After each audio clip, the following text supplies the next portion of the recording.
Marcos, capítulo 10, versículos 46 ao 52. Diz assim, irmãos: E foram para Jericó. Quando ele saía de Jericó, juntamente com os discípulos e numerosa multidão, Bartimeu, cego mendigo, filho de Timeu, estava assentado à beira do caminho, e ouvindo que era Jesus o Nazareno, pôs-se a clamar: Jesus, filho de Davi, tem compaixão de mim. E muitos o repreendiam para que se calasse, mas ele cada vez gritava mais: Filho de Davi, tem misericórdia de mim. Parou Jesus e disse: Chamai-o. Chamaram então o cego, dizendo-lhe: Tem bom ânimo, levanta-te, ele te chama. Lançando de si a capa, levantou-se de um salto e foi ter com Jesus. Perguntou-lhe Jesus: Que queres que eu te faça? Respondeu o cego: Mestre, que eu torne a ver. Então Jesus lhe disse: Vai, a tua fé te salvou. E imediatamente tornou a ver e seguia Jesus estrada afora. Aleluia! Graças a Deus, bendito é o nome do Senhor Jesus. Irmãos, olhe a história desse cego. Ele sai clamando: Jesus, filho de Davi, tem misericórdia de mim. Interessante, né? Esse cego, ele diz que ele só ouviu, que era Jesus. E ele estava à beira do caminho por onde Jesus passava. E ele, ouvindo que era Jesus, ele começa a clamar, não Jesus, mas ele começa a clamar: Jesus, filho de Davi. Que interessante, né? Porque ele só ouviu falar que era Jesus e ele chamar de filho de Davi. Como é que ele sabia que Jesus era o filho de Davi? Para ele chamar Jesus de filho de Davi, provavelmente ele conhecia a história desse Jesus e sabia quem ele era e o que ele poderia fazer por ele. Porque a gente sabe que Jesus ele veio centenas de anos depois de Davi. Ou Davi foi centenas de anos antes de Jesus. Como pode Jesus ser o filho de Davi? Aí é por causa da promessa do Antigo Testamento. O Antigo Testamento prometeu, Deus havia prometido que da descendência de Davi levantaria um rei. E esse rei teria um reino que não teria fim. Já pensou? Vamos abrir lá no segundo livro de Samuel. Olha lá, 2 Samuel, versículo 7.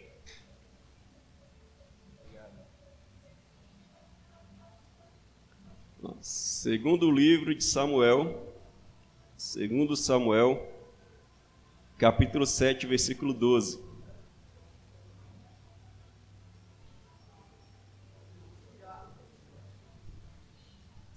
Segundo Samuel 7,12, olha lá a promessa que Deus faz a Davi. Deus diz assim para Davi: Quando teus dias se cumprirem e descansares com teus pais, então farei levantar depois de ti o teu descendente, que procederá de ti, e estabelecerei o seu reino. Este edificará uma casa ao meu nome, eu estabelecerei para sempre o trono do seu reino. Eu lhe serei por pai, ele me será por filho, e se vier a transgredir, castigá-lo-ei com varas de homens e com açoites de filhos de homens. Mas a minha misericórdia se não apartará dele, como a retirei de Saul, a quem tirei de diante de mim. Porém a tua casa e o teu reino serão firmados para sempre diante de ti. O teu trono será estabelecido para sempre. Então, o que é que o profeta Natan está falando para Davi? Essa profecia se refere a Salomão, mas não somente a Salomão.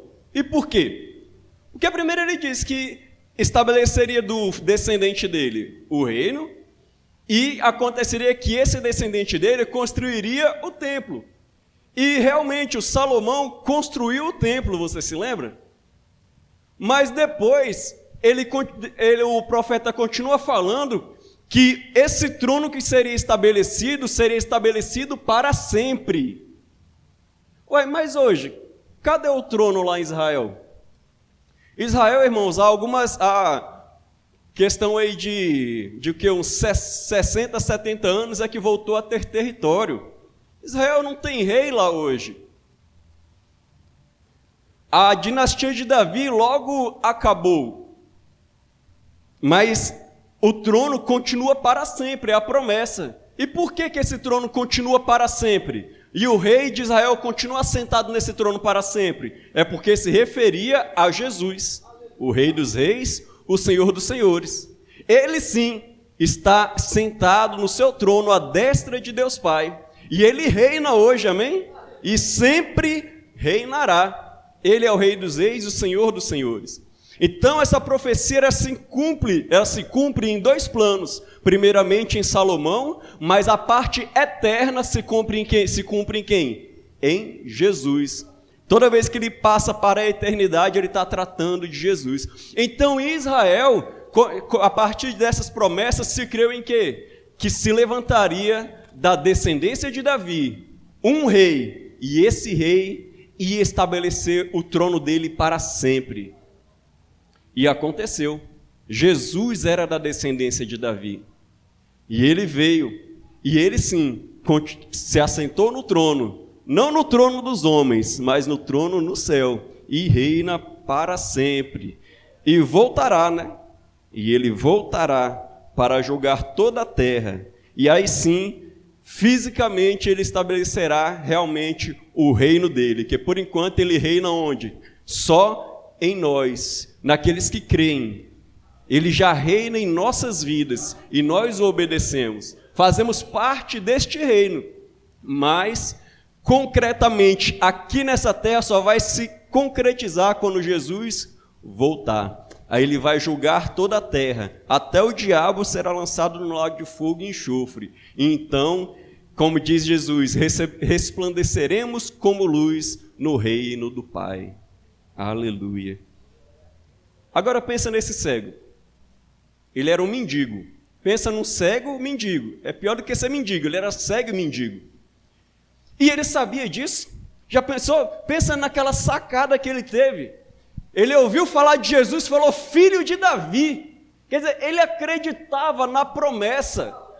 E ele sabia que esse Jesus simples aqui, que andava por lá, esse era o prometido. Esse era o ungido, o Cristo, o Messias. Ele acreditava nisso. Que maravilha. Se lembra quando Jesus pergunta para os discípulos, quem vocês acham, o que o povo acha que eu sou? E o que é que o povo achava? O povo pensava, dizem que é algum dos profetas que ressuscitou, dizem que é João Batista. Aí Jesus pergunta, e vocês? Quem vocês acham que eu sou? Aí o Pedro fala, né? Tu és o Cristo, o Filho do Deus vivo.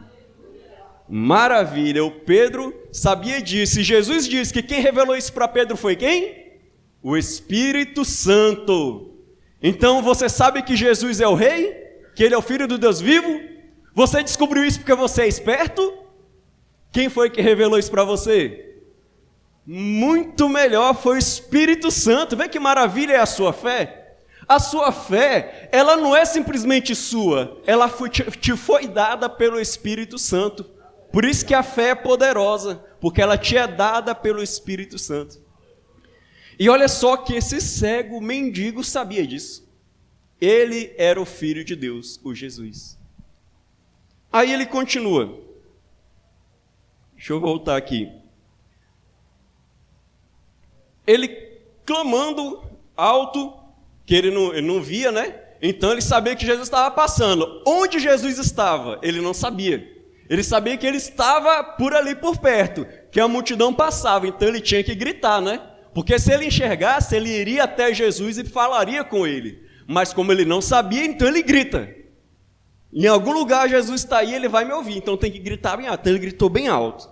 Aí diz lá, e no versículo 48, e muitos o repreendiam para que se calasse, mas ele cada vez mais gritava: Filho de Davi, tem misericórdia de mim. Veja só, então, pensa que um mendigo atrás, pensa assim, um mendigo atrás de você, irmão. Pense só, que legal. A minha esposa que trabalha ali no setor comercial sul está acostumada, né, com os mendigos lá, né? E alguns aparecem lá andando meio zumbi lá, né, que tem muito drogado. Imagine um mendigo andando atrás de você. Não é uma coisa muito agradável, não é uma coisa normal. Então, as pessoas, pelo que eles estavam vendo, eles já falaram: não, Jesus não quer falar com o mendigo. O que é que Jesus quer com o mendigo? Ninguém quer chegar perto de um mendigo. Então eles falaram: cala a boca, rapaz, você está atrapalhando.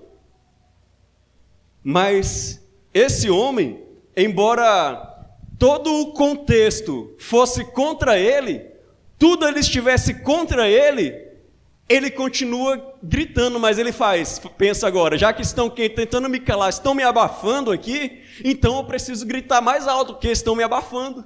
Então ele grita mais alto ainda. Ele transpõe aquela circunstância e mais alto ainda clama: Filho de Davi, tem compaixão de mim. E você sabe que Jesus sabe de todas as coisas, né? Será que Jesus não sabia? Jesus sabia, irmão. Jesus, ele conhece até os pensamentos das pessoas. Quantas vezes a Bíblia mostra e que as pessoas pensavam em algo e Jesus sabia o que as pessoas estavam pensando. Mas Jesus deixa aquela ocasião acontecer. Ele deixa que as pessoas tentem intimidar o cego. Aí o cego vai e tem essa atitude de gritar mais ainda. Aí acontece que Jesus responde. Diz o versículo 49. Parou Jesus e disse: chamai-o. Chamaram então o cego, dizendo-lhe: tem bom ânimo, levanta-te, ele te chama. Então Jesus parou e fala: chama ele. Pense, aquela pessoa desprezível, que todo mundo pensava que não seria digno da atenção de Jesus, Jesus para essa pessoa, para tudo que ele está fazendo para atender essa pessoa. Por isso que as pessoas falam: rapaz, tem bom ânimo, ele te chama. É como se dissesse assim: rapaz, hoje é o teu dia de sorte, viu?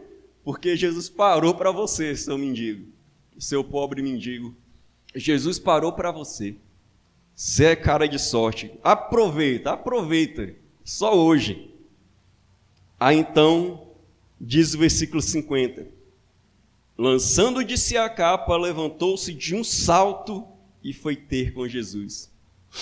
Veja só que ele, naquele local dele, onde ele estava ali com a sua capa, onde provavelmente ele tinha uma botija, alguma coisa para pedir esmola, tinha, quem sabe, algumas moedas ali, ele deixa tudo, até a sua capa, e de um salto, larga tudo e vai ter com Jesus, porque era o que ele queria, né? E ele vai lá ter com Jesus. Ele deixou tudo que ele tinha e vai lá como se não houvesse amanhã. Ele deixa tudo para trás e vai ter com Jesus. Aí então, o versículo 51 diz assim: perguntou-lhe Jesus: que queres que eu te faça? Olha só como é que Jesus é interessante. Jesus pergunta para ele: o que é que você quer que eu faça para você? Aí, como perguntei anteriormente, Jesus não sabe o que é que ele queria? Eu te falei, né? Jesus sabe de tudo. Mas veja só que ele quer ouvir do cego. Jesus quer ouvir dele. Fala comigo o que você quer. E aí o cego responde: mestre, que eu torne a ver. Ele fala para Jesus: quero tornar a ver. Diz o 52. Então Jesus lhe disse: vai, a tua fé te salvou. Imediatamente tornou a ver e seguia Jesus estrada fora. Maravilha. Jesus falou: a tua fé te salvou. Ele não falou: a tua fé te curou. Porque esse homem tinha fé para ser salvo. Porque ele acreditava, era no Filho de Deus. Ele não acreditava que Jesus era um curandeiro, que poderia curá-lo. Não. Ele acreditava que Jesus é o Rei dos Reis, o Rei do universo. Era isso que ele acreditava. Por isso que ele fala, eu quero ver, e ele sabia que Jesus poderia fazer ele ver, porque ali estava diante dele o Filho de Deus. Veja que diferença. Tem pessoas que estão atrás de Jesus para Jesus fazer algo por ele. Esse não, ele estava atrás de Jesus porque sabia quem Jesus era. E então, de quebra, ele fala, eu sei quem o Senhor é, agora me dá o que eu preciso, eu quero ver. Por isso que Jesus fala, não somente ele foi curado, mas ele foi salvo. E aquele homem ficou alegre, não ficou? Porque diz que ele alegremente seguiu Jesus estrada fora. Diz que imediatamente ele falou, a tua fé te salvou, ele tornou a ver, e então ele seguiu Jesus estrada fora. E a partir disso aqui, eu quero que você aprenda algumas coisas importantíssimas. Primeiro, pelo exemplo deste homem, o que é que a gente tem importante para a gente aprender e aplicar em nossas vidas? A gente deve falar para as pessoas quem é Jesus, e não somente o que ele pode fazer, certo? Você tem que aprender a dizer quem Jesus é, porque às vezes, não sei se por vergonha ou por falta de conhecimento, a gente acaba chegando para as pessoas e só fazendo uma propaganda de Jesus. Olha, Jesus ele pode te curar, Jesus ele pode te dar uma casa, Jesus pode te dar um emprego, Jesus pode te dar uma casa. Aí se você chama uma pessoa para a igreja para ela ganhar uma casa, e ela passar um culto e não ganhar a casa depois, ela pode não vir no outro culto. Ou então se ela ficar um ano na igreja e não ganhou a casa, ela pode ir embora da igreja. Por quê? Prometeram uma casa e ela não ganhou uma casa. Prometeram para essa pessoa um emprego e ela não ganhou emprego. E você já viu algum crente desempregado? Tem crente desempregado. Acontece sim. Então, irmãos, a gente tem que tomar cuidado com o jeito que a gente oferece Jesus para as pessoas. A gente não pode apresentar Jesus como um curandeiro, ou como quem tem a porta da esperança, a pessoa vai lá, abre a porta e recebe os prêmios. Não. A gente tem que apresentar Jesus como o filho de Davi, o rei dos reis, o senhor dos senhores. É melhor a gente dizer, olha, o Deus que eu conheço, ele é o rei de toda a terra, ele é o todo-poderoso, ele é o criador de tudo, ele pode salvar a nossa vida eternamente e ainda pode te ajudar nas demais coisas também, pode te curar. Então vamos apresentar o Jesus todo, e não essa propaganda ali tão pequena de um Cristo que faz uma coisinha ou outra, mas vamos mostrar o Jesus todo, quem ele é realmente. Porque se a gente apresentar o Jesus de verdade, e essa pessoa amar esse Jesus, aí sim, as outras coisas serão acrescentadas. Então aprenda a falar não somente o que Jesus faz, mas quem Jesus é, para que essa pessoa não somente ganhe uma cura, uma libertação, mas ela ganhe a salvação. Você se lembra dos 10 leprosos?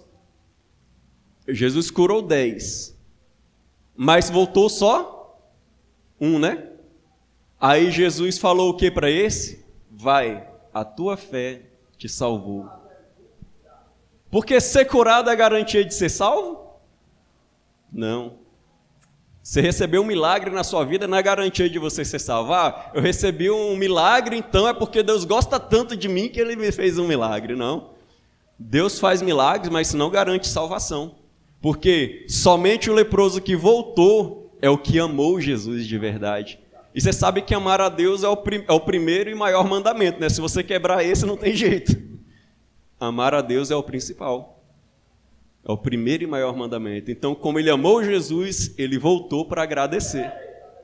Então, irmãos, é a diferença. Esse conheceu Jesus, os outros não conheceram, só receberam um presente e foram embora. Tá aí a diferença de quem conhece Jesus e quem simplesmente ganhou um presente e foi embora feliz. Temos que reconhecer quem ele é. Segundo, a nossa fé deve estar acima das circunstâncias deste mundo. Por quê? Ele era um mendigo. Ninguém dá atenção para mendigo, meu irmão. Ninguém quer dar atenção para um mendigo cego. Quem sabe, provavelmente ele era meio sujinho, né? Não devia ter como tomar muito banho. Então, irmãos, a situação não era nada favorável para ele. A situação dele era mais desfavorável do que a de qualquer um de nós aqui. E ele foi curado. Se a condição dele era mais desfavorável que a nossa, então estamos em vantagem. Você está melhor que ele para poder receber algo. Então, irmãos, as pessoas ainda vieram que as pessoas contra ele. Mas ele venceu todas as circunstâncias, não pela sua força, mas pela sua fé.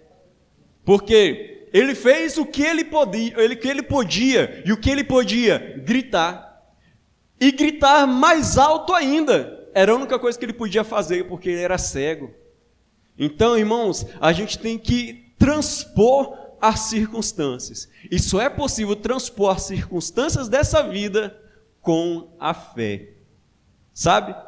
É acreditar além do que os olhos podem ver. É isso que ele fez. Muito além do que se pode acreditar por qualquer pessoa. É acreditar além.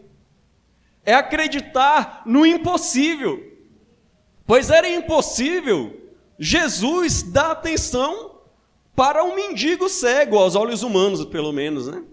E Jesus estava atento àquele homem, como ele está atento a qualquer pessoa aqui hoje. Então, ele transpôs isso.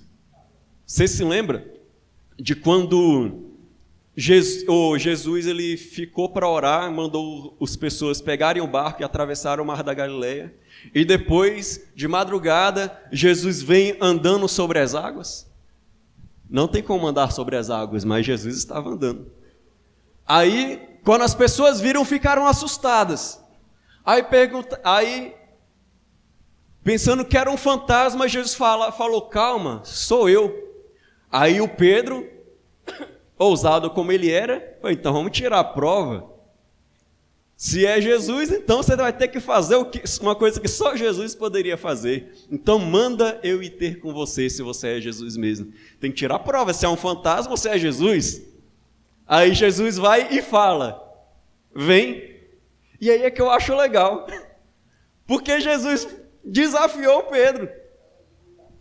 Imagine, você está num barco, aí Jesus está lá do outro lado, aí tu fala, quero ir ter com você, e Jesus fala, vem. Tu tem coragem de colocar o pé em cima da água? Tem que ser corajoso, tem que ter fé, não tem? Que a gente só se lembra que Jesus, ele duvidou por um momento e depois ele começou a afundar, não foi? Mas antes disso, ele teve fé o bastante para acreditar na palavra de Jesus, porque ele andou sobre as águas, o Pedro. Tem que ter fé, irmão. Tem que ter fé para acreditar até que no que é impossível. Quando a gente tem o passeio da igreja, sempre tem um abençoadinho que fala, olha lá vai eu, aí fica batendo as pernas, dizendo que vai andar, tentando andar lá na piscina e afunda, né? Sempre tem um engraçadinho para fazer essa brincadeira. Mas não tem como. É coisa de louco. Mas essas loucuras são possíveis por Deus. Deus pode fazer qualquer coisa. E esse homem acreditava. Então, com fé, irmãos, a gente pode ver o impossível realmente. Tudo aquilo que você possa imaginar, Deus pode. Como diz a palavra, né? Ele pode fazer infinitamente mais do que nós pedimos ou pensamos. Em terceiro lugar, a gente tem que saber que Deus está sempre a nos escutar, embora às vezes pareça que não. E também, embora às vezes pareça que não somos nem dignos. Por quê? O homem gritava e Jesus não atendeu na primeira vez. Será que Jesus não ouviu? Ouviu, irmão. Mas Jesus não quis responder. Para quê? Para provar a fé do homem. Então, irmãos, tem vez que a gente pede algo para Deus, a gente grita, a gente clama. E às vezes Deus fica em silêncio, é porque o Deus está provando a nossa fé. E saiba de uma coisa, Deus não prova a nossa fé além das nossas forças. Irmão, se você está orando e Deus está calado, saiba que Ele está te provando e ainda está nas suas forças ainda. Ainda está dentro das suas forças, que Ele sabe o teu limite, Deus sabe de tudo. Então você pode clamar, porque se Deus estiver calado, pode ter certeza, Ele sabe tudo que você está falando, Ele está atento. Mas às vezes Ele prova a nossa fé. Então Deus nos escuta, embora pareça que Ele não está nos escutando. E ainda, Ele nos escuta, embora pareça que não sejamos dignos. Porque esse homem, ele era um mendigo. Não é aquela pessoa que, a princípio, na visão normal de qualquer pessoa que não tem muito coração, a pessoa com a frieza que a gente está acostumada nesse mundo nosso aqui, um mendigo não é digno de atenção. Se você for uma pessoa que tem compaixão, você vai dar atenção para o mendigo. Mas se você não tem compaixão, que é a maioria das pessoas, ninguém dá atenção para o mendigo. Um mendigo para essas pessoas não é digno de atenção.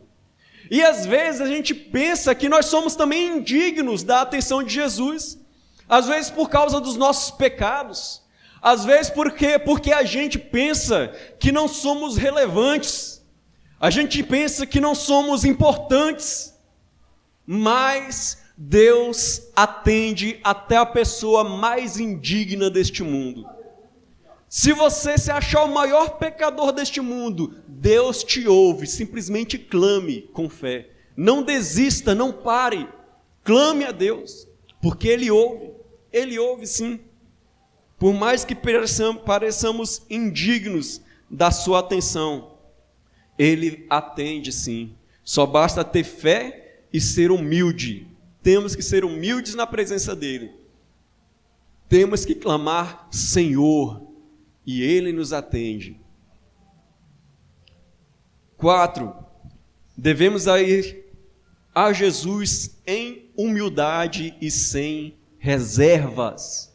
Porque aquele homem, quando ele fala, Jesus vai te atender, vem, deu sorte hoje. O que é que ele faz? Ele pensa, eita, minha capa, eita, o meu dinheiro, eita, sei lá, não sei o quê, eita, vou pentear meu cabelo, sei lá, estou pronto, será que é verdade, será que é mentira? Não, diz que ele deu um salto e foi. Nós devemos ser assim. A gente tem que ir a Jesus quando Ele toca em seu coração, você tem que ir a Ele sem reservas, você tem que deixar tudo para trás. Essa que é a fé verdadeira. A pessoa que encontra a fé em Jesus de verdade, ela é capaz de abandonar tudo e ir a Jesus. Ele é capaz de abandonar os seus amigos, ele é capaz de abandonar as suas coisas que ele ama, as coisas mais preciosas e valiosas, abandonar o dinheiro, ele é capaz de abandonar tudo para ir a Jesus. Você se lembra do Zaqueu?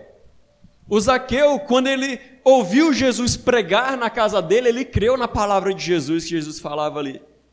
E aí então, ele se desapegou da coisa mais preciosa que ele tinha, que era o dinheiro, porque diz a Bíblia que Zaqueu era um homem rico, de muitas riquezas, de muitas posses.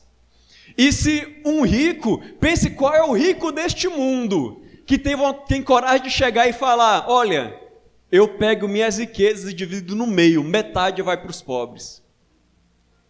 Você já viu que grandes ricos deste mundo, como Bill Gates, fazem doações de somas gigantescas de dinheiro?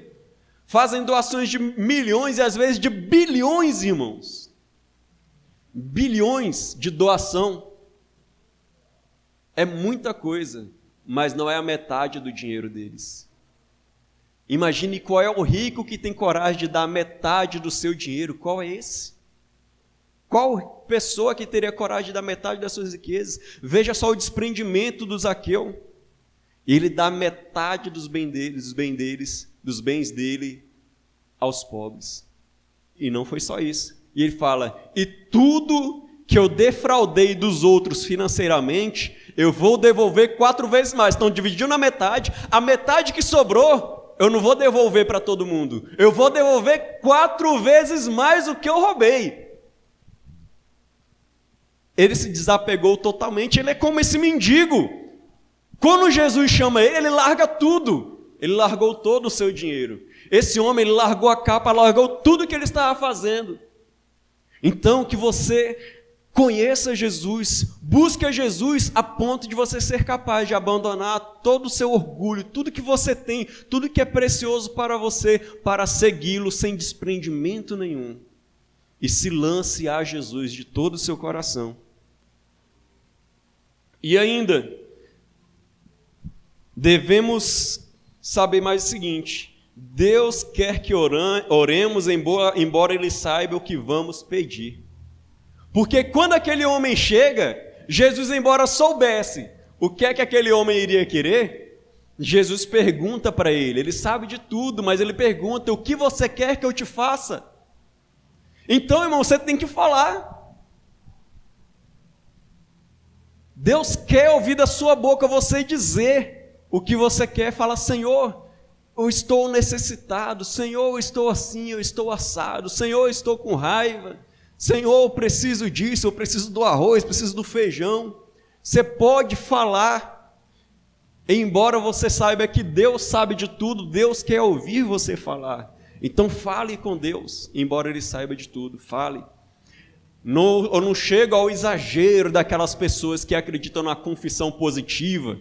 Os teóricos da confissão positiva, eles vão dizer o seguinte: fala, se você quer uma bicicleta, fala a bicicleta e a cor da bicicleta. E se tem garupa, fala que você quer com garupa. Não, precisa disso tudo também não, irmão. Isso é besteira. Faz como se Deus fosse passar a perna em você. Já disse: eu queria uma bicicleta. Aí Deus vem, dá uma bicicleta, mas dá uma bicicleta rosa para mim. Rosa choque. Aí, rapaz, eu esqueci de falar para Deus que eu não gosto de rosa choque, eu prefiro azul. Como se Deus fosse malandro. Não, irmão, isso é besteira, essas coisas aí. Você tem que falar exatamente não sei o quê. Você pode falar assim, eu quero uma bicicleta azul, se é importante para você, fala. Mas se isso não é realmente importante, você fala que quer uma bicicleta, ele vai te dar o melhor possível, pode ficar tranquilo. A rosa choque para os meninos não vai, a menos que você queira. Então pode ficar tranquilo, não precisa desse exagero, mas você tem que falar. Temos que pedir a Deus. Lá em Mateus 6,7, Jesus ele diz que Deus sabe o que nós vamos falar, o que nós vamos pedir antes de abrirmos a boca. Ele já sabe o que vamos pedir. Por isso que ele fala que a gente não pode usar de vãs repetições. Vou até abrir aqui, lá, Mateus, capítulo 6, versículo 7. Vou abrir aqui rapidinho, já que é o livro do lado. Mateus 6, 7 e 8.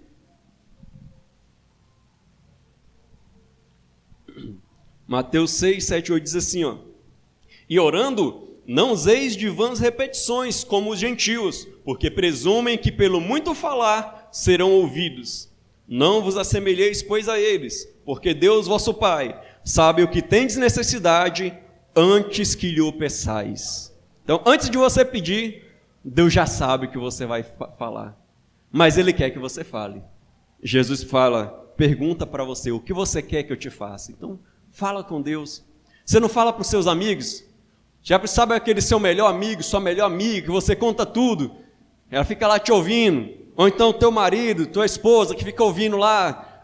Está precisando disso, daquilo, não sei o que, eu tive um problema assim, assado, não sei o que e tal. Você conta todas aquelas coisas. Aprenda a desabafar para Deus também.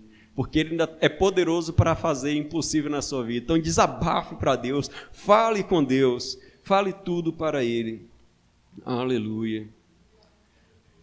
E ainda, quando cremos no que Jesus é, não somente somos curados, mas somos salvos pela fé.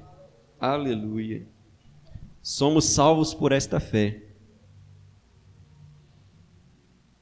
É como eu falei no comecinho. Irmãos, você pode acreditar que Jesus pode fazer algo, mas às vezes você pode só receber a bênção e não ser salvo. Mas você pode ir a Jesus sabendo quem Ele é. E acreditando em quem Ele é, isso já te garante a salvação, se você acreditar em quem Ele é. Aí sim, e você ainda vai receber as bênçãos dele. Aí nós teremos a bênção completa. Seremos não somente salvos, mas curados também. Vai ser um bônus ainda. Então, a gente tem que crer de todo o coração. E Jesus sabe disso, porque Ele conhece o coração da gente. É como de outras vezes já falei, você se lembra lá de Joel, que ele diz assim: e acontecerá que todo aquele que invocar o nome do Senhor será salvo. Como é possível? Já viu a pessoa a pessoa que quando está passando um negócio muito perigoso, está passando um perigo, ela fala, ai meu Deus. Às vezes ela não se lembra de Deus nunca, mas na hora do perrengue fala, ai meu Deus. Isso não salva a pessoa, tá? Porque você pensa, o versículo diz, é aquele que invocar o nome do Senhor será salvo. Não, isso aí não salva não, tá? Por quê? Deus conhece o coração. Então muitas pessoas vão dizer, ai meu Deus, mas só aqueles que falam isso crendo de todo o coração serão salvos. A gente não pode saber quem são esses, quando elas falam, ai meu Deus, mas Deus sabe aqueles que clamam a Deus de coração. Pode ser algo simples, como o ladrão da cruz. O ladrão da cruz não fez nenhuma confissão de fé maravilhosa, mas ele creu no Senhor Jesus naquele último momento e foi salvo. Ele creu. E ele recebeu a salvação. Então, a gente tem que acreditar no que ele é. Esse homem só recebeu a salvação porque ele acreditou que Jesus era o grande rei. Porque ele falou, é o filho de Davi. Qualquer judeu sabe que Davi era o grande rei de Israel. E da descendência dele viria o rei que reinaria eternamente. Então, ele sabia que Jesus era o rei dos reis. Por isso que ele recebeu não somente a cura, mas recebeu a salvação. Aí algumas pessoas podem pensar, mas só que esse negócio de somente crer e ser salvo é meio estranho. Aí, como eu falei, a fé, e simplesmente a fé, e somente a fé, ela salva a gente, e mais nada. Mas o que acontece é que a fé ela vem acompanhada de frutos. Aí você faz a diferença. Por exemplo, esse homem, quando ele foi curado, ele seguiu Jesus. Isso mostra que a fé dele foi verdadeira. Diz a Bíblia que ele começou a seguir Jesus. Os 10 leprosos, um voltou para agradecer Jesus. Mostra que ele foi curado. O Zaqueu deu os bens dele. É a prova de que ele foi salvo de verdade. Lá em João também, João 14, 21, ainda vai dizer assim, abra lá. João 14, 21. Para aqueles que pensam, eu creio já está bom demais. Não, a fé verdadeira, ela tem frutos. João 14, 21 diz assim, aquele que tem os meus mandamentos e os guarda, esse é o que me ama. E aquele que me ama será amado por meu Pai, e eu também o amarei e me manifestarei a ele. Então, a verdadeira fé é essa. É a que ama a Deus, que é o primeiro e maior e principal mandamento. E o que ama a Deus, prova esse amor fazendo o quê? Obedecendo os seus mandamentos. Jesus fala, é esse o que ama a Ele de verdade. Então, por isso que fica simples. Não tem como a pessoa enganar Deus. Ela pode enganar a gente às vezes, né? Ter uma capa de crente, mas a Deus não engana. Deus sabe quem crê de verdade. Então, irmão, você pode com toda a sinceridade do seu coração clamar ao Deus que você conhece. Esse Deus que quebrantou o seu coração. Esse Deus que mudou a sua vida. Esse Deus que te encheu com a alegria do Espírito Santo. Esse Deus que te colocou essa fé que está com você até nos momentos mais difíceis, que faz você clamar a Ele, que faz você buscar a Ele além das circunstâncias, que faz você continuar com Ele, embora tudo dê errado. Essa fé que Ele colocou no seu coração, você pode falar com Ele, e você pode ter a certeza que você será ouvido, e que não somente você será ouvido, mas Ele te ama, e Ele também te salva, porque você está clamando é a quem você conhece. Você não está pedindo para um ser criatura de Deus. Você não está pedindo para o sol. Você não está pedindo para uma estátua. Você não está pedindo para uma pessoa. Você sabe que você está pedindo para o Deus Criador dos céus e da terra, o grande Rei eterno, o Deus Todo-Poderoso. Você pede sabendo quem é Ele. Irmão, você está clamando para a sua salvação. Então creia, irmãos, creia. Pegue esse exemplo de fé deste homem e celebre a salvação. Celebre essa salvação que Deus te deu aí no teu coração, por esta fé que salva, não somente cura, mas salva também, amém? Aleluia, vamos orar.